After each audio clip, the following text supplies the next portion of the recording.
Hello everyone, Kirk here to share a little something extra with you all in advance of this week's regular episode, which will run on Thursday as always. As I'm sure you're aware, we recorded a special 3-part Dungeons & Dragons adventure with a very special guest Dungeon Master, Critical Role's own Matthew Mercer. It was a ton of fun. We recorded the first 2 parts in a hotel room in Los Angeles just after doing our live show down there this past summer, and then we recorded Act 3, the grand finale, remotely a little bit after that.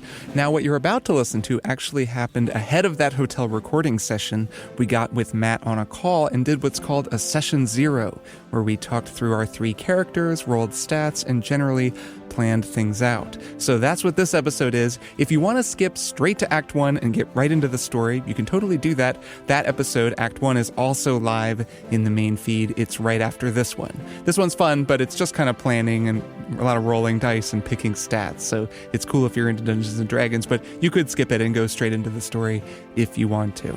Of course, we are only able to dedicate the time and money to making things like this because of the support of our wonderful Maximum Fun members. We've been publishing episodes of Triple Quest a month early in the Maximum Fun feed just for them. So if you want to go and immediately listen to Act 2 after you finish Act 1, and let me tell you, in Act 2, things get pretty spicy. Go to MaximumFun.org/join and become a member, and Act 2 will be waiting for you. And while it's cool to get things early, really, you'll be supporting the creation of Triple Click.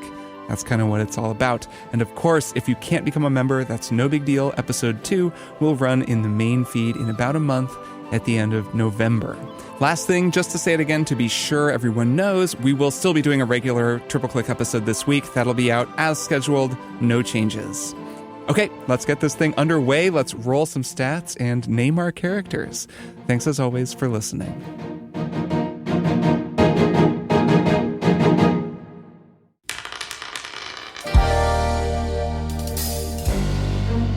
I'm Maddy Myers. I'm Jason Schreier.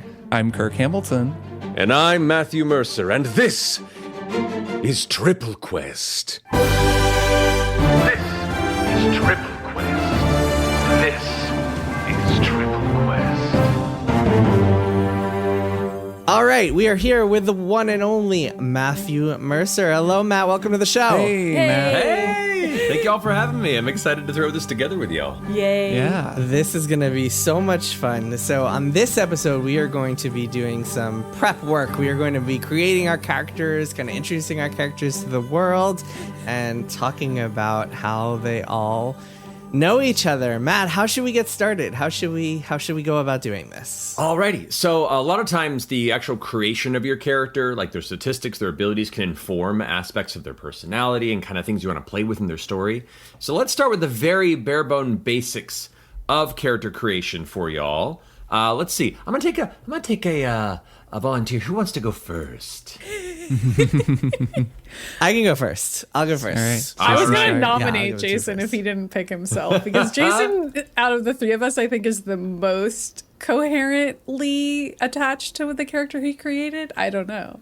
But he Beautiful. seems to be. All He right. already gave it a name.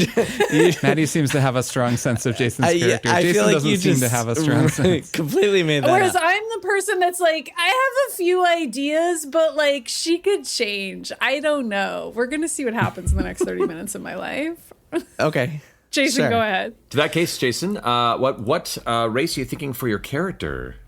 Okay, my his name is Leon Petalberg. He is a This is what I'm talking about. sorry, no, scratch that. My character's name is Leon Goldpetal, and he is a high elf, arcane trickster rogue from the city of Waterdeep. Great. Got that. Perfect. All right, so to that point, so we have you have an elven background, high elf in particular, chosen, and we're going arcane trickster. So we're going rogue. Just so everyone who's listening knows too, we're starting these characters for this one shot at 5th level, because that allows everyone to kind of lean into a subclass or even some early stages, meaty multi-classing if they're feeling it, as well as getting those nice 5th level beginnings of the real meat and potatoes of most D&D classes. So Hell yeah. as a 5th level rogue, that an arcane trickster that gives you some decent low level magic as well as some decent buffs to your sneak attack abilities, as well as a few other fun features and skills that you can focus in. So that's awesome.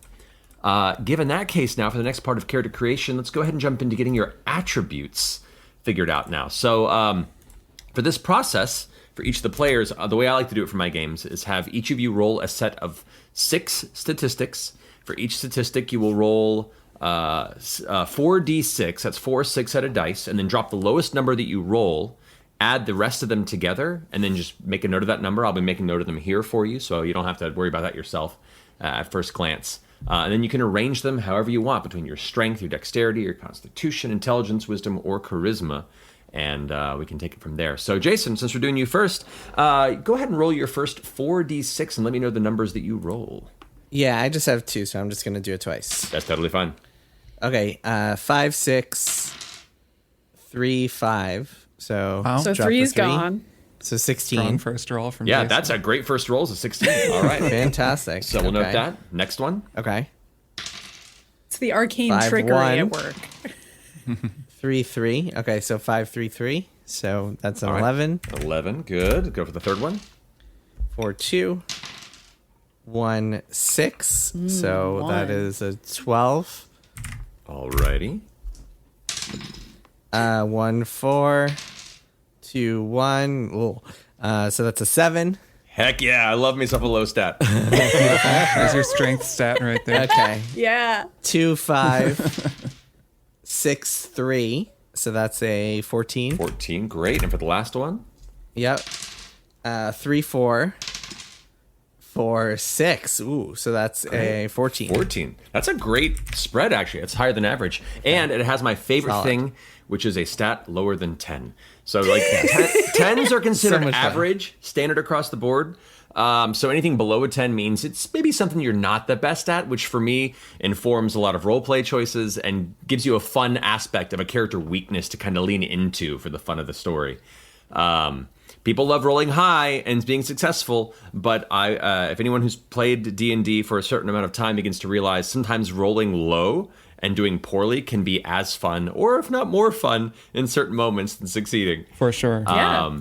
So Absolutely. great. That's a great spread. So for Leon Goldpetal, where are you thinking about putting that 16? Yeah, the 16 I feel like should probably be dexterity. That's probably a good call. And then maybe take the 14 and put that in charisma. I think he's a charismatic, quick, nimble, fast-fingered rogue. Pretty We got him. slick. Also considering it's a high elf, it's an arcane trickster, you do have some intelligence-based spells in your repertoire, so you might That's true. not only your maybe not put the 7 in your intelligence unless you really want to, which also No. is pretty funny. I think the 7 is in strength. I think we got a weak dude. So I have a whole backstory for him. I can tell you about that in a sec. Please, but yeah. He's definitely he's weak. He's got the 7 in strength. Beautiful. And then we can give the intelligence. What was it? A 12? Is that the third highest one? You have 2 14s, so you have 2 14. So 14 charisma, 14 intelligence. Great. So 16 dex, 14 charisma, 14 intelligence. And then what are the other 2 numbers? 12 and 11? Is that it? 12 and 11, yeah. Yeah, so maybe wisdom and what am I forgetting? Charisma? Did we do that? No, I did We got charisma. charisma. No, Constitution, then. And constitution. So like a 12 wisdom and 11 constitution is Okay. what makes the most sense for Leon. Fantastic. I love it. So yeah, Leon is an So you're interesting character. weak So and he squishy. is this. Well, 11 isn't so bad. Yeah. So Leon he's this high elf from Waterdeep. He grew up with this as part of this like super rich noble family, and his parents were gone all the time. They were traders. They were out in Nice. the world. They left him to be raised by his maids. And he grew bored and kind of lonely and detached and sad. And he wound up finding that the only thing that got him through life that made him happy was stealing things. He started off small, like stealing trinkets from stores and things out of his classmates' lunches and stuff. And then as he got older, he found that he was actually pretty good at it, and he started getting a little more into it. He got wound up with the Thieves Guild, and of course, he got into some trouble with some unscrupulous thieves along the way, got beaten up a couple of times, wound up leaving Waterdeep and getting into the kind of the whole the criminal underworld elsewhere, and now he's been through a few things. He's seen some shit. He's gone on some heists, including with these guys, which is how the three of them met. And now for this adventure, of course, the three of us are reuniting for one more adventure, which we'll get into in a bit. But now Leon is this kind of, so he's got this noble background, but he's been kind of operating under the law or away, like outside of the outskirts of the law for quite some time now. Great. I love it. Awesome. So for that, as you are an elf, you do add +2 to your dexterity score. So that would bump that up to an 18. Nice. Beautiful. Which is great. And fast as shit. Exactly. And as a high elf, you also get to add a +1 to your intelligence score. So your intelligence gets to bump up to a 15. You have some other cool abilities, like elf weapon training, which means you get proficiency with like longsword, short bow, longbow, depending on what your preference is. Being a dex-based character, I'd recommend a weapon with some versatility for using dexterity. That would be something that is considered a light weapon. So you can use dex for your attack modifier. But as far as your weapon and equipment goes, we can go ahead and kind of delve into that right now. We're kind of doing this fast and loose. Yeah, Leon likes to dual wield daggers when he does have to. He doesn't like to get into hand-to-hand combat, but when he does, he has the dual wielding daggers, and he's got a bow that he uses when necessary as well, which he, I think, prefers over melee combat. Beautiful. It's great. Dagger being a finesse weapon means that you can add your dex for that. Finesse was the term I was looking for, not light, but light works too. Because I know someone out there listening to this is going to be like, he said light, that's incorrect. No.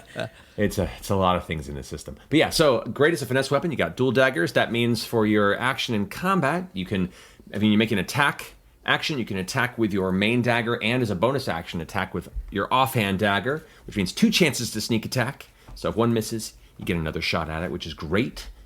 As far as equipment goes for your armor, for this being a dex-based character, you probably want armor that's fairly light so it doesn't impede your movement, your stealth. And with a pretty decent dex mod, I'd recommend something in the light armor category. Preferably studded leather armor, which gives you an armor class of 12 plus your dex modifier, which at an 18 would be +4, which is pretty slick. Sure, Leon's a stud. He'll take the studded. Hell yeah, the studded armor. Awesome. So with the studded leather armor, that puts him at an AC of 16 base, which is what enemies have to roll equal to or higher to be able to hit you in combat. Whoa. But also, not too bad. He's a quick one. Plus, depending on the spells you pick, which as an arcane trickster, as a rogue, you do get access to some spells to pick.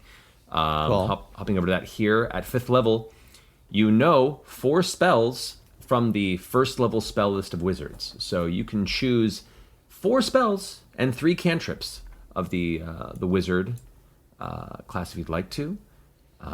You can decide these later if you want to take some time to ruminate on Yeah, them. I'm gonna have to pour over the spellbook. I got my player's handbook right here. Hell yeah. Definitely gonna take some magic missile, but other than that, I have to decide.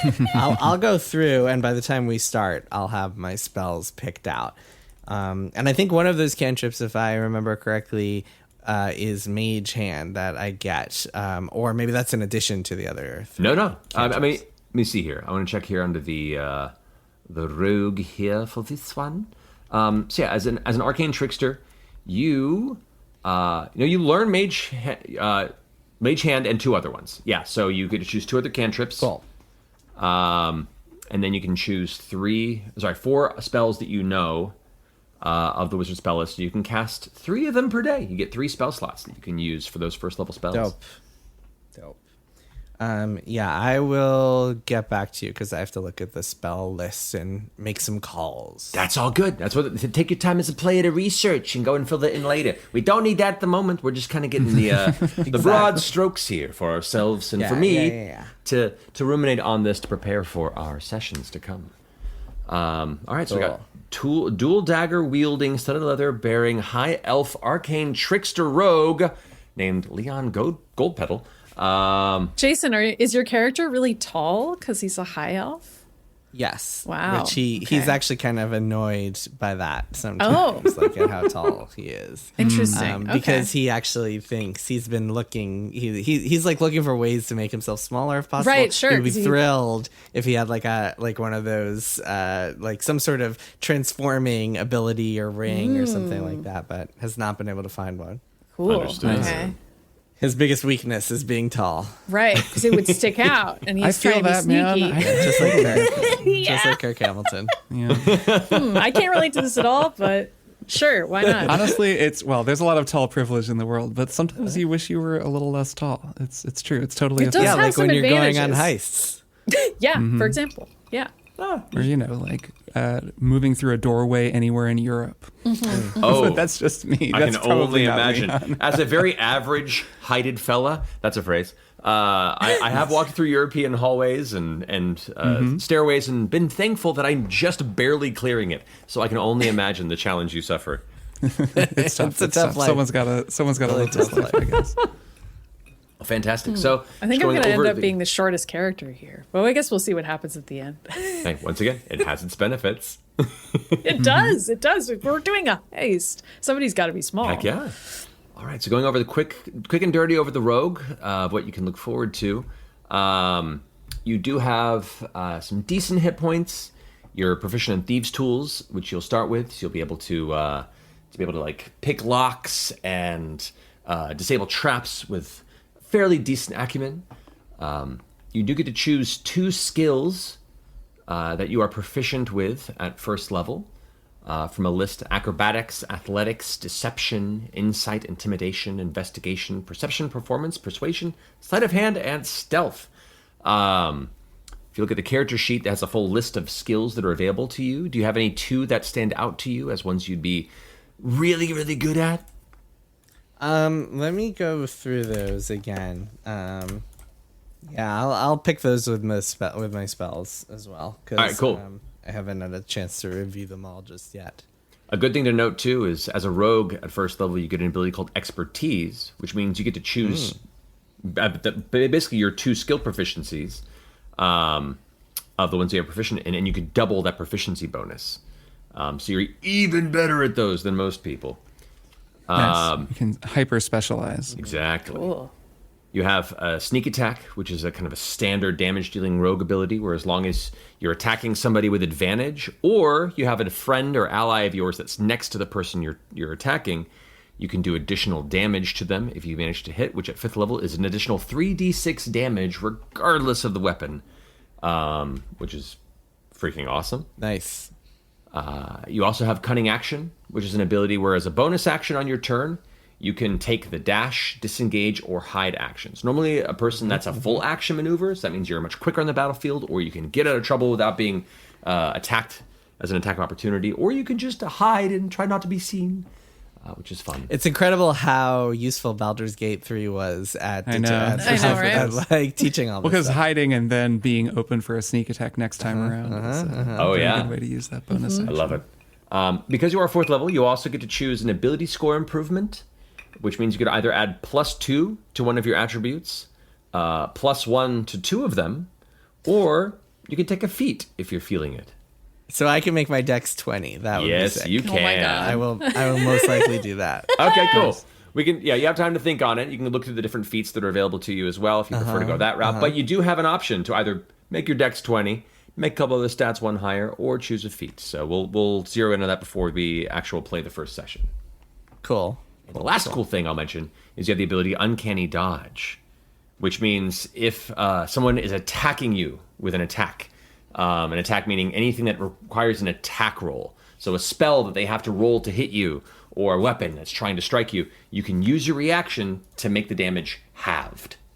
But you can only do that once per round, since it uses your reaction, so you kind of want to make sure you're doing it on something that's meaty or scary. Cool. Nice. Last thing to consider is your background, like major things to consider. So based on what you were talking about, there are many different backgrounds, even in the base book we'll jump off of, things like entertainer or criminal or charlatan. these kind of inform who you were in the past. It could be something that's what you're still currently doing as a vocation, or something that you were long ago, but you moved on from it, but it informs some of the skills you picked up along the way. Other ones include folk hero or guild artisan. Are we all criminals? We might be. There's a noble one, right? Yeah, I was going to say. Yeah, it's a for noble. Jason. The background is Kind of noble. good for nothing Yeah. noble. Yeah, you want to go with the noble background? Yes. Let's do it. Makes sense. As a rogue, you're already pretty criminally steeped, but the noble then gives you a little bit of that flavor that fits outside of that realm. Right. Yeah. He's still, there's only so much he can do to break away from his noble past. Perfect. And sometimes it comes in handy, I'm sure, knowing who to talk to, how to get into Which it. fork Exactly. to eat with, etc. Which palms to grease. Which fork to use. eat. Yes, he knows the difference between a Very a important. caviar fork and a that's my regular only old appetizer take fork. on rich people and what they know is forks. That's all I got. I got the movie Titanic. That's as far as I got with it. That taught us everything we needed to know. I think So so. give you the Yeah. feature eat yourself then, I guess. So great. As part of the noble, you automatically get proficient in the skills history and persuasion. So you get those out of the That gate. tracks. Yeah. And you're proficient in one type of gaming set. So you're good at cards, dice, any sort of Oh. gaming set you want to pick. You can decide that later if you like, but you have that option. Can it be Xbox? Yes, indeed. And here in the realm of the Forgotten Realms, there is indeed a dark box that gets past at certain events that you place your hands in. Yeah, well, I'll develop what the Xbox is if you want to put that as the gaming set. No, not actually. No, Leon is good at dice. Okay. He's a dice player. Hell yeah. Nice. And then you get to choose a language if you want, and you get some fine clothes. You get a signet ring. You can start with a little extra gold. You came from a life of Nice. luxury. You were kind of a slight nepo baby, and so you Definitely. you get More some of than those slight. Yeah. Leon is a big time nepo baby. One of the major abilities you get from this is called Position of Privilege, in which because you're a little more welcomed into high society, there may be moments where you can find accommodation for you and your friends. You can kind of, slightly tamp down heightened emotions from people of an upper class background. So you just get to keep in mind that because you have a noble background, you know how these places work and you know how to deal with the 1%, if you will. This has served Leon well, along with these two, on various heists and missions and thefts that he and the three of us have gone on. Beautiful. So Leon has the eloquence at his disposal when he needs it. Exactly. Great. I think that feels pretty solid to build off of and leave the rest in Yeah. your court to decide for our session. You feeling comfy, Jason? That gives me some ideas. Yeah, at this least, is good. This is good. Yeah.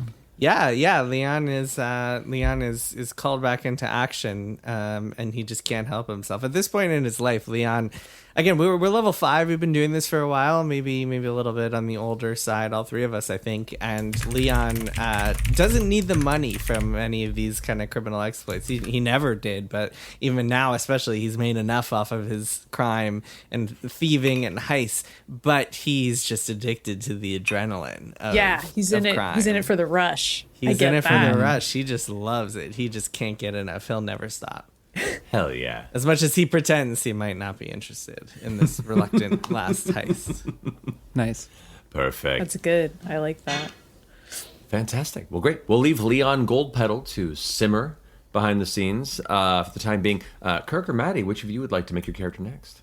I think I want to. I think I can go. All right, 'cause I go have a for few, it. I think I have a few ways that my character could play off of Leon. Hell yeah. So my character is a tiefling barbarian named Bing. And that's his only name. His name is just Bing. Like Cher. And he is a very tall, deep red skinned tiefling with beautiful flowing purple hair that he wears in a kind of a large knot at the end of his hair for reasons that relate to his backstory. Very cool. I dig that. Also, Great. fun. Mm-hmm. All right. So, All right. So yeah, what do we do? What do we do first? I have more backstory, but we can get into that You later. roll Yeah. dice, right? Roll stats. Yeah. yeah, whatever let's you go wanna ahead and do. get stats figured out. We'll make some class choices, and then when we get to your background at the end, we can kind of let more of the backstory begin to flow from that, since that informs elements of it too. Beautiful. So yeah, Okay, cool. So I'm Good rolling luck to Bing. 4d6. 4d6. And subtracting the lowest one. you got it. Let's go, Kirk. All right. Kirk is going to be like, First- Bing, actually, that was an 18. At some point, we'll have to explain to Matt why Yes. Bing is an inside joke. Yes. Okay, so 11. This is we're getting rid of the 1, so this is a 14. 14. Good first roll out of the gate. Fantastic. Let's go for your second. These down as I go. You're supposed to get a low number, Kirk. Come on. Oh, I'm sure I will. Let's see. This is a 11. 11. Good. A little above average. Great. Kind of a medium roll. Let's see here. Get rid of the 2. So this is a 13. 13. No, I haven't had a low roll yet. Oh yeah. Here. All right. Well, a 9. A 9. All right, great. We have our first All right, below we got average one roll. slightly low. So that's 4. How many am I doing again? 2 more. How many? 2 more. Let's see. Get rid of that 2. We got another 11.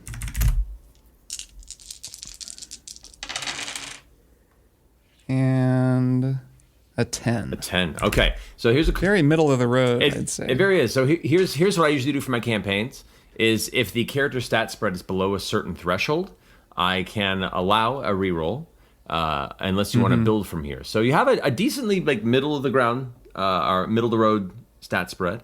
If you prefer to start from the beginning and do one more kind of full pass on it, we can.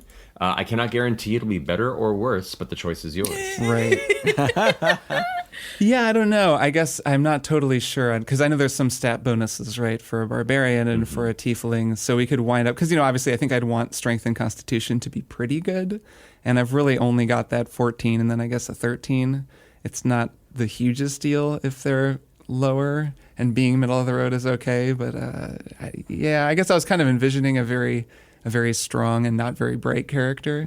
So I don't know. Do people really want to listen to me roll dice? Yeah, Okay. you can cut it That's out. what they're later. here It's fine. for. Let's just do it. We can edit this out. That's true. Yeah, you can All right, cut I'm if going to you do need. a second I roll. think We're turn going to it go up. again. I think turn the dice up when you're editing. Okay, I'll move my Foley Add mic some over echo here. in. All right, we're going again. Let's go. Okay, 16. 16. All right. First out of the gate. Slick. Alrighty. 14. 14. Maybe these are just good die. Yeah, the numbers are too high because the dice are too good. 11. 11. Great. Using my special die. 12. 12. Cheat. An 18. I just rolled Oh 3 my 6s God. and a 5. I swear to God, I Fantastic. can show you a I picture trust of it. you. I if trust don't you. believe me. I trust you. I really want to have, well, whatever. You got one more. Let's see what we got. One more. Maybe it'll be terrible. Nope, it is not terrible. Wow. It's a 15. 15. Oh my God. Bing is blessed. Okay, so you're a Bing weirdly is smart great at barbarian. everything.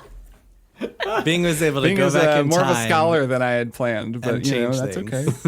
okay. Maybe he just has high emotional intelligence. Like, he's not very well read, but he can read a situation really well. Yeah, he's street smart. Okay, so all right, so there we go. Fantastic. So that's a pretty decent stat spread. How do you want to distribute that for amongst Bing's different ability scores? So let's see here. So I guess I'm looking in D&D Beyond. Can I actually just do this in the app to assign them? Yeah, you Or should be are able to. Doing that, or Yeah. I mean, I'm Okay, either cool. Yeah, do you it. can do manual in the little drop down, Kirk, if you see that. yeah. All right. So I see. It kind of already rolled them. I don't want to. Sometimes D&D Beyond drives me nuts, where it like does things for me and then I don't know how to undo them. Right. I'm just gonna assign these in my little note document. Okay, so let's say 18 strength. That seems good for a barbarian. Great. We'll say 16 is going to be Constitution. Perfect. We'll take that 11 and put that on Intelligence, Alrighty. and 12 on Wisdom. I think, yeah. Yep. We'll say 15 Dex Great. and 14 Charisma. That's a pretty great spread. Fantastic. All right. So with those stats chosen, that's a pretty decent spread for a barbarian, which is rad. Yeah, kind of unexpectedly well-rounded barbarian. Hey, that's Well, this great. is about. I mean, it's because you've been hanging out with Leon for so Right, long. He's yeah. really Obviously. It actually is. They go back, but we'll get into that. Perfect. So, given that case, as a tiefling barbarian, you do get some stat bonuses for being a tiefling. That begins with you get to increase your intelligence by 1 and your charisma score by 2. Now, in D&D Beyond, if you've already chosen tiefling as your race, it adds those automatically, I believe. But you chose the origin ability increase, which means you can choose that. You've chosen Constitution and Strength for those. You can change those if you'd like, or you can keep them as they are. I think that makes sense. So that's those stat bonuses go to Constitution and Strength instead of Charisma and Intelligence? Correct. Okay. Yeah, that makes more sense, I think, for this character class. Sounds good. All right. So you have Dark Vision as a tiefling, which is great. You also have resistance to fire damage, having that kind of, somewhat fiendish history to your bloodline, as well as the Thaumaturgy cantrip and a handful of spells like Hellish Rebuke and Darkness that you can use once per day, which is fun. As far as the Barbarian goes, you get some fun abilities for those who aren't too familiar. Barbarians, they're the real bread and butter. The meat of the class is the Rage ability. Yes. So at 5th level, you can rage 3 times per day, and the rage lasts until you either take a round without doing damage and taking no damage, or you decide to end it prematurely. The moment you can kind of clear your head. Or when I log out of Twitter and go for a walk. Right, yeah. Too real. Very hard to do, though. You need that's true. Some Harder than skill you'd checks there. Indeed. That makes sense. So as a barbarian, you also, while raging, you do an additional +2 to any damage that you deal. At 5th level, you also get an extra attack, which means when you use your attack action on your combat round, you get 2 attacks instead of 1, which is awesome. That's while raging, right? A second attack. No, the second attack you get anytime. That's just like a level 5 bonus? Oh, okay. Level 5 bonus of being a martial class, baby. The rage just means they do more damage when you do hit. Nice. You also have reckless attack, which means when you are attacking someone, you can decide, I don't care about myself, and just give yourself advantage on all of your attacks, which is awesome. Right. Downside is all enemies have advantage on attacks against you, so you're a bigger target. But the other cool thing about raging is while you're raging, any sort of standard bludgeoning, slashing, or piercing damage you take is halved. So you just take half damage from most weapons, most physical attacks. You're a resilient motherfucker. Nice. But if somebody wants to hit me with a magical attack or a spell, I could be in trouble. Yeah, well, depending on the path you take, which being the fact that you are a 5th level barbarian, at 3rd level you get to choose a primal path. Much like how there was an arcane trickster rogue when Jason was making his character, you get to choose one of the primal paths for your barbarian. Do you know what kind of direction you want to take? I'm not totally sure. What's the gist? Some of the options include Path of the Battle Rager. That's more of a dwarven style. There's Path of the Berserker, which means while you're raging, you are even more intense, and you can get a 3rd attack as a bonus action while you're frenzied. Essentially, you're frenzied while you're in the middle of your barbarian rage. So you're a dangerous frontline fighter who's just in a full-on feral rage as you go. Which is pretty great. The problem is when you're no longer raging, it makes you exhausted, which is not that great. You can have Path of the Totem Warrior, where you choose an animal totem that represents like a spiritual guide or someone that's a spiritual print on you, and when you rage, you get a benefit based on what sort of animal is your totem. There's Path of the Zealot, where you are a very, I don't want to say pious, but you have a very strong a belief, a faith in some sort of entity or deity, and when you rage, that zealotry makes you more of a dangerous holy warrior. Okay. There's also wild magic. I like the idea of having an animal. I like the idea of a berserker. So I think I'll go with one of those two and maybe make my mind up before we start. Sounds good. You got time to think on it.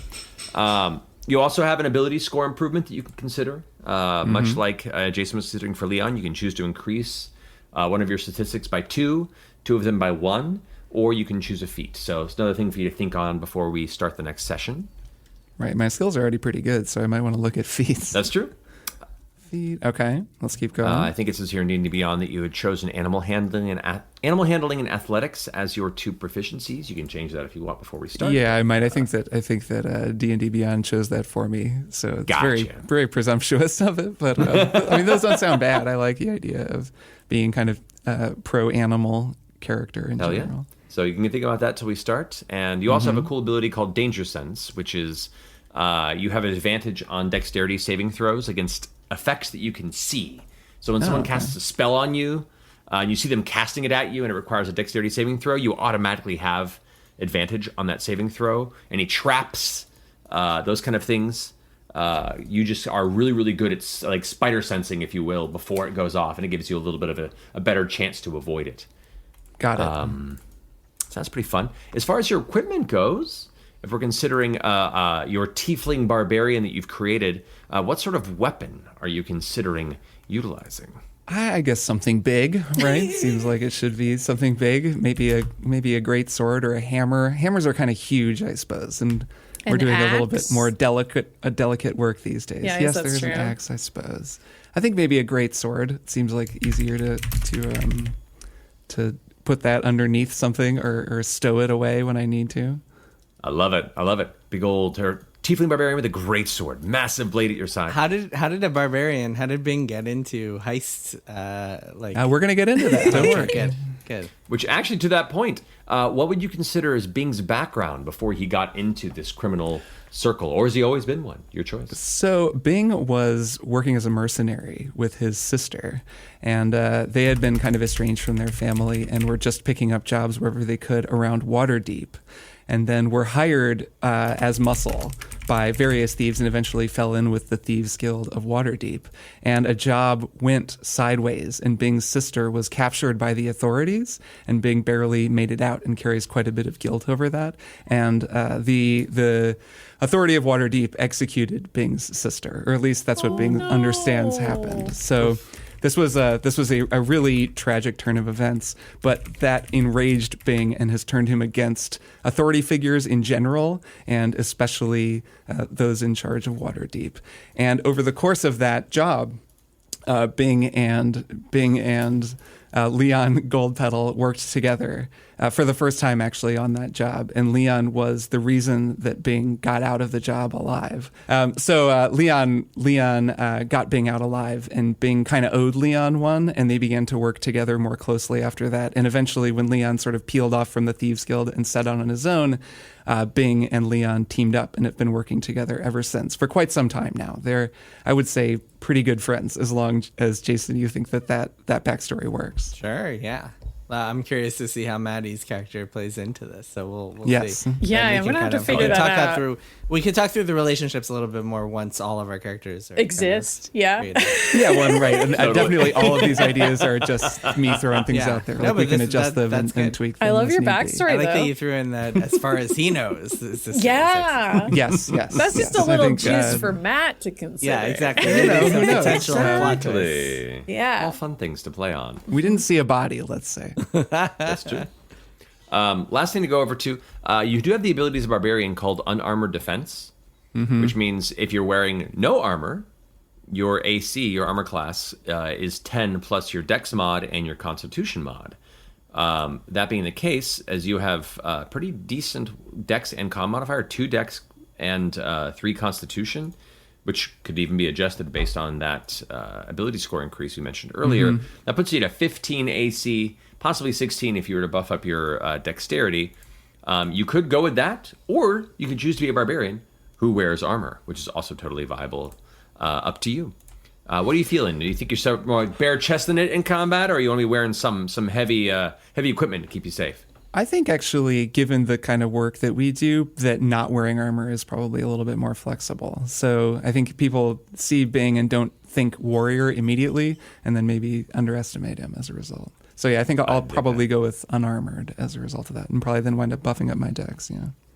Great. That sounds fantastic. I think that's the strong threads for Bing that we can go ahead and move forward on and fine tune between here in the first session. Anything else you want to throw in before we move on to Maddy? Can you explain to Matt what Bing? Bing No, That was not. Bing is just a sound that I make when I'm editing our show. I say Bing before I come in and make a correction or an edit, and so it's kind of become a little bit of an inside joke among our listeners. So And- Bing wants to go back in time and save his sister with a Bing. Right. Bing should constantly be correcting and us. maybe Bing will Bing his way into reality and change the past. I love that. That is what Bing means. All right, cool. I appreciate the context. Alrighty, and so last but not least, Maddy, have you figured out what kind of character you want to make? More or less, but I think I have a couple more moving parts than Jason and Kirk do. So I know her name, and I know Okay. she's going to be a magic user. So I'm going to name her Key Sandrine, and I'm going to put it in the chat so people know how to spell that. And I'm going to say that's not her real name, but is a name she came up with because she thought it was cool. It is cool, so props to her. But I'll explain more about that later when we get to the backstory part. So Matt, this is more of a question for you. So when I sort of came up with like what I wanted her character to be like in my head, and then I was reading the character classes, and I was like, oh, a sorcerer would be really cool because that's like the sort of wild magic manifestation. Like I was kind of thinking of her as almost like a Carrie type where like magic comes into her life suddenly. And but then I was reading about how sorcerers actually work in the game, and it seemed really, really hard. And so then I was like, what if she's a warlock? Because that seems a lot easier. But I'm open to feedback on this because I know warlock totally. has its own kind of additional parameters where at that point she needs to be sort of in a partnership with some other being in order to have her magic. Correct. Yeah. So sorcerers, yeah, because magic is innate, it's inherent, and especially in the case of what you're creating for Key, it is something that perhaps you weren't expecting and are still trying to wrestle with this innate power that might apparate in unexpected ways. I would say it's no more complicated than a warlock. It's just a different kind of complication. Okay. The fun thing about it is you have the ability to use sorcery points. So outside of like your spell slots you use to cast spells, you have at 5th level actually, it's a 5th level sorcerer. This is what I was starting to read about, and I was like, this seems like a lot of math, but go on. It just means you have 5 points that you can spend. Like I'll say likely the one shot will be maybe 1, maybe 2 days at most. So you don't have to worry about like having to constantly keep up with it, but you have like 5 extra points that you can spend that can buff up your spells or rejuvenate them. So the complication here with sorcerers, you have less spells to choose from than a wizard, but you are good at casting the ones that you have and manipulating them slightly through your sorcery points. So you can either spend sorcery points to recover expended spell slots. So you can spend 2 sorcery points to recover a 1st level spell slot, 3 to recover a 2nd. And there's a neat little table there in the character sheet that we can kind of like tack on to your character for easy access if you ever want to look that way. But also at 3rd level, you get what's called meta magic. Yep. And you can choose 2 of these different abilities. You don't get all of them, so you don't have to worry about the full spectrum of them. You just get 2 of them that you pick that you can kind of tweak and manipulate the basics of spellcraft by spending sorcery points. You have cool abilities like distance spell, where a spell has double the range, so you can hit something that's farther away. You have empowered spell, where you can spend a point to re-roll some of the damage dice to make sure that it hits harder. So nothing sucks more than rolling a fireball or lightning bolt and getting a bunch of 1s. There's extended spell, where things can last twice as long, which is fun. Or like quicken spell, where you can cast, because you still can't cast more than 1 main spell per turn, but you can cast a big spell and quicken spell to cast a cantrip in the same turn. Got so it. You can do, yeah. It's a pretty decent, throwing it all out at one round if you want to. There's twin spell, where if a spell you cast has a single target, you can spend sorcery points to target a 2nd creature in the same casting, which is pretty useful. Pretty cool. Maddie, I played a sorcerer in Baldur's Gate, and it was awesome and not too complicated. So I recommend. Yeah, you that. two are kind of talking me into it. I mean, I did read enough about it to kind of even understand some of what you were saying, where I was like, oh, the twinned meta magic sounds really cool. Like then I could just like add on another thing, and the extended one sounded neat because then I was like, oh, okay, so let's say we're doing a heist, we got to break into a castle or something. What if there's a guy that's really far away that I need to hit? That could be really useful. So I was kind of thinking ahead about like, what are some situations that we might be in, and where would like my magic be useful? Or I don't know if it works that way. Like if I'm invisible, I don't know if that's even an ability I'm going to end up having or something like that, and I extend it, then it's like, oh, I could maybe go further or whatever. I don't know. No, those are all exactly viable perspectives on this, and a fun way to consider creating this character. So yeah, the sorcerer does have a lot of options, which can seem like a lot up front. But once you kind of choose the things you have, once you have your choices made, it pares down that scope much smaller. And it's not quite as overwhelming. And then I just have to get to know what I have. And then I only need to be an expert in a couple of things. And I don't need just cast Fireball every turn forever. I mean, that is a tactic. What could possibly go wrong? Not a bad strategy, I'm not saying I'm going to do that over and over. There's a small Fireball. Conversely, to go over the Warlock, to make sure that you have that perspective as well. Whereas like a wizard or a sorcerer at the level you're talking about, we'll say at 5th level, it knows 6 spells total, has 4 first level spell slots, 3 second level spell slots, and 2 third level spell slots, as well as 5 cantrips. That's all. Yep. It's a big spectrum of things to pick from. But once you pick them, it's not that massive, but it's still, you can cast all these things essentially once per day until all your slots are spent. Warlocks have a more narrowed spectrum, where they, like for instance, at 5th level, you know 6 spells, and you can only cast 2 of them outside of cantrips. But you recover those 2 spell slots whenever you take a short rest, which is like an hour most, like sitting and taking a moment to kind of recollect yourself, drink some water, and just kind of concentrate on rejuvenating your magical essence. So you have less spell slots to spend, but your cantrips can be beefed up pretty slickly to be decent for the ones that you can just cast infinitely through your invocations, which we'll go into here in a second. And whenever you do cast your Warlock spells, they're maximized to 3rd level, regardless. So you can only cast them twice, but they're 3rd level out of the gate, and you get them back after a short rest. So the sorcerer has a lot more options. Warlock has less options. And less spells, but they recover more often, and they're beefy when you use them. On top of that, Warlocks, they make a pact. So they as draw we their learned magic from Baldur's Gate. Yep. Oh yeah.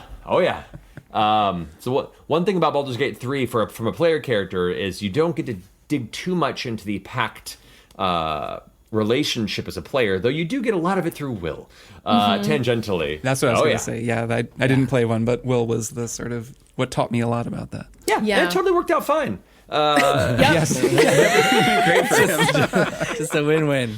Yeah. So the challenge there, but also the fun aspect of a Warlock, is you have a relationship with some otherworldly entity that lends you its power to create this magic. So you then have to occasionally, depending on what you're attempting to accomplish or what you're asking of this patron, to have to negotiate and role play that dynamic. Sometimes they're like very cool with you, depending on how you build your character in that relationship. Maybe they love what you're doing. Maybe themselves are like cheering you on and they're excited for you to do cool, shadowy, criminal shit. Maybe they want to keep you focused on their own personal interests. So the complication in them is that you have now that dynamic to have to contend with. And sometimes if you're taking actions that your patron doesn't agree with, they feel as a distraction, maybe they don't fully lend you all the power you want. It's a nice little complication. Yeah. And it's like a whole other character to contend with that would be like part of our group in a way. But it's for Matt to contend with, I suppose. But it does change things. No, I know you don't, but I'm kind of like, well, Key would probably mind. I feel like character-wise, I don't know, like Jason, if you think playing a sorcerer is fun, you're going to inspire me, and I think I can do it. I'm going to tell myself I can do it, because even though it's complicated, I think it fits with who I see her being as a person. It's not as complicated as you think, because once you winnow it down, you're just like, oh, okay, I can just enhance these spells, and that's all I have to worry about.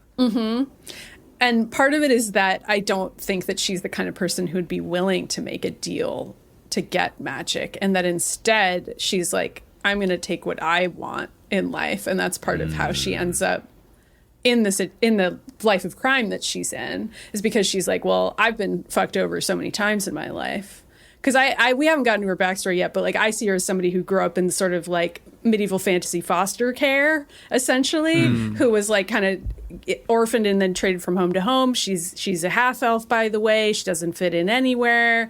So leading to a life of crime is just kind of like part and parcel with that, because she's like, well, this is what I got to do to survive. And I just don't, I think that being a sorcerer fits with that more, because she's like, yeah, this is the power I deserve. This is like the one thing that's finally coming up lucky for me, is that I'm magical.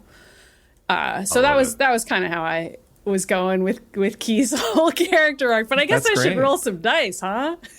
Yeah. Well, also, what race are you thinking for Key? Oh, half elf. Half elf sorcerer. So Jason and I are Fantastic. not going to necessarily get along, which I like, or rather Leon and I, because he might be like, oh, well, you're just a half elf, not like me.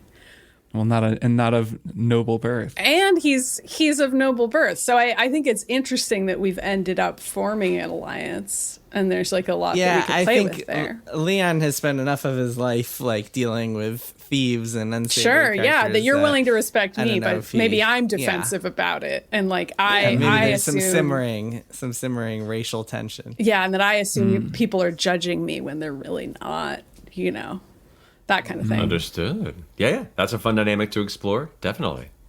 All right, so Great, is it let's go dice and- rolling time? You tell me. Dice rolling time. Yeah, let's do some, All right, let's do some all right. attributes. Here we some ability go. Scores. I'm rolling them right into the mic, Kirk. That's what you want, right? Like just right. Yes, we want right it as loud here. as possible. I'm gonna add some reverb to it. We're gonna really make it pop. One of them literally fell on the ground. I got a little too excited. Where did it go? Oh no! Hold on, I'm I'm sorry. gonna play it as it lies or re-roll it. I think all three of our desks are not really set up for dice rolling. It's really trying not. to make it fit amid all I'm this gonna crap. play it as it Well, lies. we're gonna need, when we do our in-person session, we're gonna need like a good setup for. You're gonna for love some this. dice. You get one of those dice rollers, right? Those little Oh, yeah. towers. We have little boxes You're gonna and love stuff. I this can see how it low makes sense. roll because it's 3, 3, 2, and 4. So that's a 10. That's great. Yeah, 10. Right in the Yeah, middle there. that's not so terrible. bad. 10. Solid start. All right. 5, 1, 2, 3. So that's also A 10. All righty.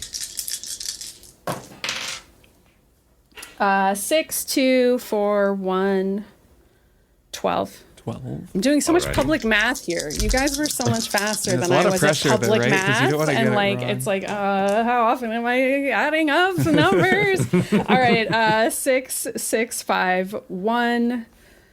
Ooh, 17. All righty, two Pretty more. good. 6, 5, 4, 1. I feel like I'm reading Okay. off like video game codes That's or a something. 15. Like these are the codes to the safe. Another 15. Is it one more? Is that what I'm doing? One more. You got it. I wasn't writing any of these down, so I hope you were. I'm in. Don't worry. 6, 3, 4, 2. Alrighty. That puts us at 13. 13. Great. Yeah, Solid that's roll. Okay. it's a good All spread. right, now I don't remember what any of those numbers were. So probably the highest one. So I need my magic. So that's got to be in charisma, right? Correct. So what was my highest one? 18? A 17. Oh, 17. Okay. What's my next highest number? Next highest is 15. All right. Okay. So like, what do we, I mean, you tell me for a sorcerer. I'm assuming like, is it intelligence or it's intelligence that they need, right? So actually, for sorcerer, charisma is the basis of your spellcasting. Right, And that's since you what I already thought. have your So- highest stat in there, the rest of it Yeah. is up to you to kind of help go over how these things will help you through the role playing experience. Intelligence is your knowledge of the world, your ability to recall information, to investigate details in a scene. A lot of like history rolls and things you'll recall information about. Mysteries around you or locations that you encounter or creatures that you see. A lot of that can be intelligence based. Wisdom is your innate ability, your insight to the world around you. So being able to tell if someone's lying or telling the truth, being Right, able to which I feel like read if is something more could be Key's violent. speed. Like street smarts is wisdom, is kind of what you're telling me. Correct. So we should put my next highest stat into wisdom. Great, 15 wisdom. All right. And then what am I down to? A couple of 14s? You got 13 and 12, and then two Okay. 10s. 13 and 12. Let's do 13 dexterity, 12 intelligence, and then I'll put my 10s in constitution and strength. I guess I'm a little similar to Jason in that way, but I feel like Bing is going to take care of us. That's great. That's kind of what Bing likes to do. So I think we're gonna be okay because we're gonna have a couple of like smart Alex, and then we're gonna have our big friend. I love it. All right, so we're going to 5 levels of sorcery here. Oh boy, here we go. Here we go.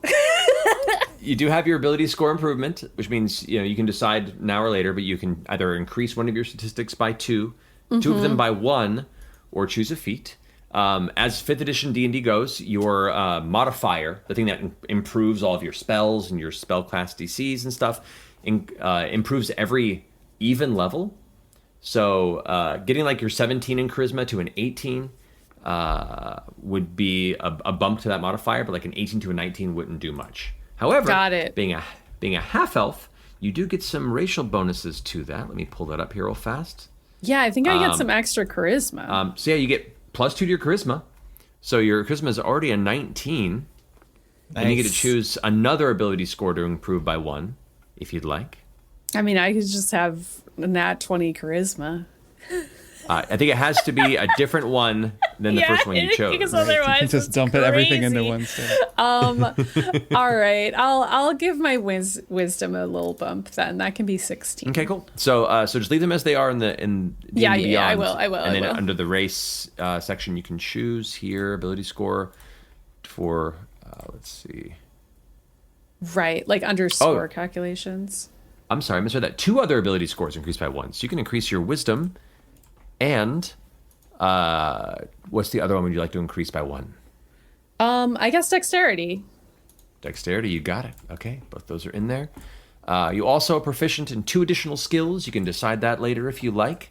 Those are laid out in D&D Beyond for you, as well as your class proficiencies. The fun things to consider now, your sorceress origin.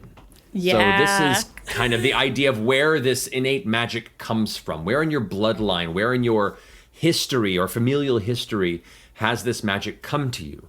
Options include the basics are like draconic bloodline, where there was some sort of draconic blood, some dragon influence in your family history that is bringing this magic to you. There's shadow magic, where something touched yourself or your family line and infused you with kind of shadow-based darker magics. There's storm sorcery, where like the elements of the maelstrom, the storm itself, is under your control. There's wild magic, which you had mentioned earlier, which is some weird fluke of the way the world's magic functions. So when you do cast magic, there's a chance something weird might happen as well. I like that one. Unfortunately for my adventuring party, I thought that one sounded Fortunately great. for the story. that's Yeah, gonna be I was great. like, that sounds like it has a lot of potential for shenanigans. Oh, Definitely very much so. Very much so. And fits with the kind of happenstancey nature of Key's life of just being shuffled from home to home and just being like cast over, and then having wild magic be something that she also can't really fully control and feels like, really this is funny to me. I love it. Darkly funny. Maybe the trauma of her childhood, Right, yeah, turned exactly. her magic into wild magic. Yeah, I mean, that was kind of what I was picturing. I didn't really have like a good, like, awakening origin story, but I was like, maybe one of the times that she like runs away from a house that's not working out, it manifests in some way in that moment, because she's like, I'm gonna try to force myself to grow up and be on my own. And it manifests as a magic power, but that doesn't always work in her favor. Oh, but sometimes it does, sometimes it doesn't, depending. So yeah, for those who aren't familiar, as a wild magic sorcerer, whenever you cast a spell of first level or higher, I'm going to have you roll an additional d20. So Just most to see often, what happens. most times nothing will happen, but if you manage to roll a 1 on that d20, then we get to roll on the wild magic surge table, which has a bunch of weird things that can happen. Some positive, some really not so positive. So it's a fun little bit of chaos that's instilled into your magic casting abilities. That's You also great. have an ability called Tides of Chaos, which is once per day, you can just choose to gain advantage on an attack roll, an ability check, or a saving throw. You regain the use of that once it's spended every time you have to roll on the wild magic table. So it benefits you to want to be a little chaotic in that sort So I of got way. to remember that that's there once a day and be like, I need to remember to use this in my player brain. I need to remember to use it. I'm sure Key will remember it. You also get to choose your 2 meta magic options, what we discussed earlier, the things you can Yep. spend sorcery points on. You don't have to decide right now. You can research them and think on it before we play the next session, but just know you have that at your disposal. Yep. I will. As well as your spells and cantrips to choose, you have quite a bit that you can choose from as a sorcerer. You don't have to pick them now again. You probably want to research, read through, and see what fits to the best of Key's abilities and what excites you in that regard. The main things to know is that at 5th level, you have 5 cantrips that you can choose from the sorcerer spell list, as well as 6 spells total that you know. So like, unlike a wizard, which has a massive book that can grow, and they can essentially have an ever-growing selection of spells, they can only just memorize a handful every day. Sorcerers have a much narrower scope of spells that they have access to, but they can cast them often and manipulate them with your sorcery points. So that's kind of the benefit of the sorcerer. So research on your own time before we play our first session and choose what makes sense for Key. If you have any questions, you can let me know, and I can offer that guidance. The last little bit here to play more into the story is, what do you see as Key's background? Who was she before this criminal path that brought her into her Right. compatriots? So I don't know what town she's from. Maybe one of y'all. She could be who from knows. Waterdeep, Yeah, she could right? be from Just Waterdeep. because we've kind of been centering around Waterdeep. I mean, I've kind of been thinking, like, how would she have met Leon or Bing?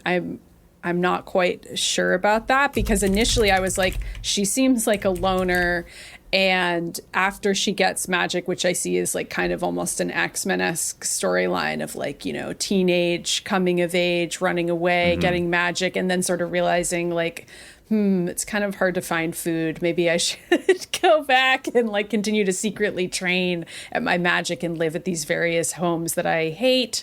And sort of turning to a life of crime because she realizes she's good at The it. Thieves Guild definitely goes to these foster homes to find recruits. So it's possible you ran into us through them plucking you and bringing you into the fold. Yeah, I got hired maybe for a one-off. We needed some magical help, and there was a rumor that, there's this girl who can do magic and maybe can help you with that, and we met you kind of that way or something like that. Maybe. Yeah, I mean, I'm down for the Thieves Guild backstory, but then still Key not necessarily being so much of a joiner that she's like you could super be on the into outside, being right. in it, but maybe she You're an kind of independent knows contractor, Leon from that. maybe. Yeah, exactly. And I'm like, well, like, he's rich and kind of stuck up, but actually he's all right. He's really good at what he does. And then through whatever confluence of events, we end up doing a heist together at some point in the past. And that's how the three of us This came job to know. that went wrong could wind up being maybe some sort of instigating event for all of us, where that we had to leave Waterdeep after that, maybe. Did it go Yeah. wrong? We weren't successful? The one that Maybe it Leon went wrong. got Right, us right, out, right. where Yeah, my yeah, sister yeah. got killed. That one, yeah. And that's when the three of us did together with Bing's sister. And Bing's sister was kind of the fourth member of our party who Right, 'cause she and I were a partnership.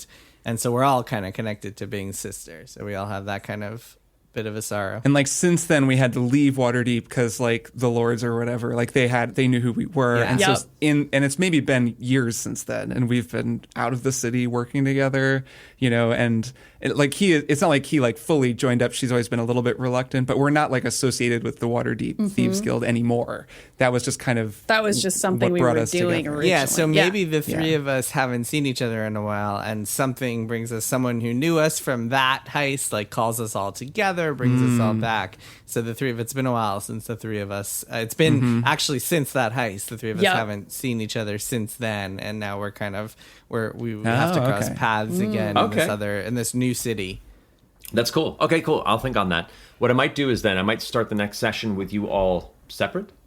And do little like 3 to 5 minute vignettes of each of you being called to this meeting, and then you can kind of we can start the story with you all doing that uncomfortable, hey, it's been a while, and then come into that beginning of this particular this calling, this heist that you've been requested to, and we can take it from there. Nice. Yeah. I like that. Yeah, that's great. Yes, so we need a new city. Should we decide now, or Matt, do. should we leave it Well- to you to kind of decide?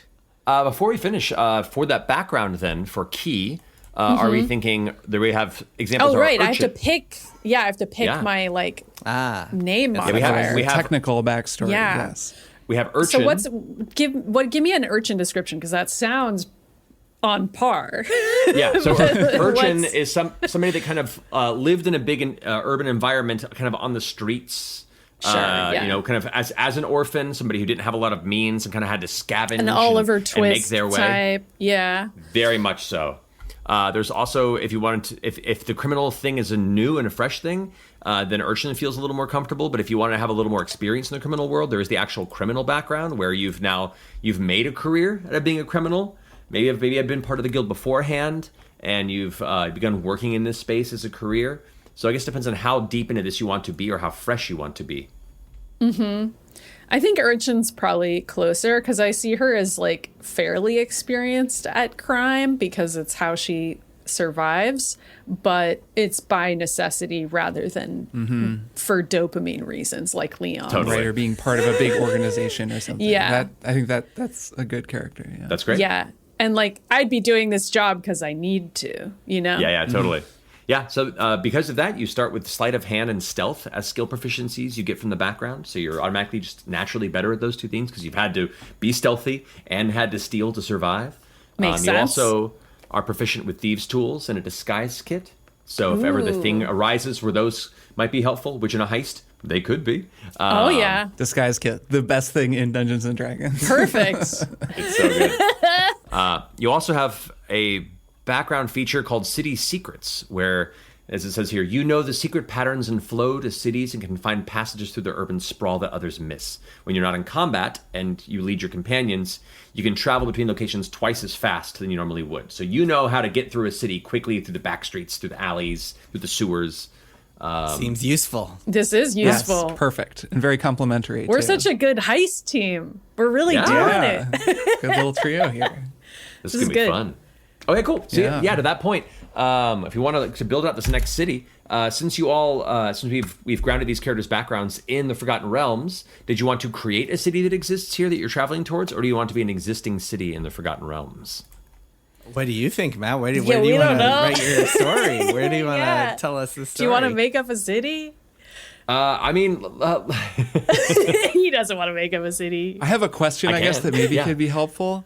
Is if we're so something that I've run into in the past with campaigns that I've done is we are in established cities in Eberron, and then I find that I want to extemporaneously, like I just want to come up with, oh well, I'm doing this because of this organization, or I'm working for these people, these artificers, or whatever, and then realize like I haven't memorized this massive amount of information that exists. So if we made up a city, would it be easier for us to like suggest something that's happening, or like just improvise something that then could just be magicked into being by you basically because we said it? Or does that not really make a difference? Does that question make sense? no, I see your question. I'm not worried too much for the purposes of this. Okay. These episodes for this gaming session that we're doing, sessions, I guess you could say. It's gonna be pretty much centered around this heist, like we were discussing. So there may not be a whole lot of opportunities for like massive city exploration. And I think as players knowing that, Likely not driven to turn this into a 3-hour shopping episode necessarily to go find that cool place in Baldur's Gate that you remember from the second game. Right. So I'm not order everything off the menu. Exactly. I'm not terribly worried about that. I guess to that point, as I develop the story, I have more information on that end. We can totally start in an established city, and then most of the narrative will be based around a location or locations in that place that I'll develop that may be unique to my creation, may be influenced by existing lore.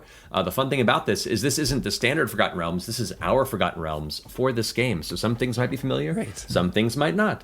And we get to kind of roll with that vibe. It doesn't even have to be a city. Maybe it's some like arcane tower in the wilderness that we're heisting. About to say a lot of things. That's true. Yeah, Sure. Where for whoever's bringing you together for this heist doesn't have to be the target of the heist. So even if you meet up in a city, the heist may not be present in that city. Right. So I'll think on that actually. I'll contemplate now that I know your characters and your background and generally where we're going with this. I'll think on the locale, and as we kind of flesh out the characters' dynamics and their story in between the first session, I'll put some thought to what this location is, and I can toss that to you, and I can introduce these facets of it as part of the game when we actually play. Does that sound solid? Awesome. Yeah, that's perfect. So next time we meet, we will be doing our first session, and the three of us will have like little separate vignettes talking about, maybe we can talk about what we've done since the Waterdeep heist went wrong, and then we're summoned to adventure, and then we go from there. Exactly. Yeah, well, it's a fun... The Waterdeep job, yeah. It's the Waterdeep job, yes. Yeah. The Waterdeep job went awry. We just refer to it that way, all capital letters, because we all know what that means. Yeah. So yeah, something I was thinking about is, first of all, Bing's sister, I feel like could be a healer, because that's the one thing we're missing. I know, yeah. There's like kind of a vacant, like a big hole here in our group. Also, Bing's sister, like we're all just kind of coping with her loss in our own ways, because we were all kind of grew attached to her. Maybe Right, we had our own unique relationships. Yeah, maybe that's great. Key a I'll little flesh her bit out a less little bit, so, and then but- we can figure that out. You can figure out each of your individual relationships. to Yeah, her, she needs a and name. just- Do you have a name for her? Not Kirk? yet. I'll come Okay. up with that. Yeah, I'll come up with that. Yeah, And to that point, that's fine. in between this and the next session, my next really only task I have for the three of you is go ahead and, if you have a little time, write down the details of your character's story, your backstory. It could be just a simple paragraph. It could be a few paragraphs. I'd recommend not a 25-page dissertation. You're talking to three people who might all write like massive wiki But we entries on our won't. It's character. gonna be short. We're Yes, gonna we'll- limit We'll ourselves. restrain ourselves. No, I have some bullet points. Yeah, you can write as much as you want, just with the understanding that with the scope of the time we have for this game, most of it won't matter. likely won't matter. But if it helps inform you and your character, please be my guest. I won't get to read my entire 5,000 word lore entry on my character out loud on the show. It's your podcast, man. I'll just... Yeah, I mean, how many bonus episodes do we want to release? Because Yeah, this will go I on can and sing on. my way in and do that. Yeah, you big. Good 20 minutes. Just like a dissertation read by Bing in character as Bing. Yeah, that sounds great. I'll restrain myself. I think I Okay, can keep from awesome. doing it. Well, I think it's Great. about time Yeah. to wrap up our prep session. But Matt, thank you so much for helping us guide through these characters. We're all very excited to get started. Heck yeah. Yeah, this is amazing. Yeah, Yep, this will be great. We'll see you all. We'll see all your listeners next time. See you then, phones. Triple Quest was written by Matthew Mercer with improvisational assistance by Jason Schreier, Maddie Myers, and me, Kirk Hamilton. I edited and mixed the show and also wrote and performed the music. It was produced by me, Jason, and Maddie, as always. We were only able to afford to hire Matt to run this game because of the generous support of our Maximum Fun members, so if that's you, thank you so much. And if you'd like to help make it possible for us to do things like this in the future, consider becoming a member at MaximumFun.org/join. Okay, we've rolled our stats, we've named our characters, the scene is set, and it's time to get underway. We'll be back next time with part 1 of Triple Quest.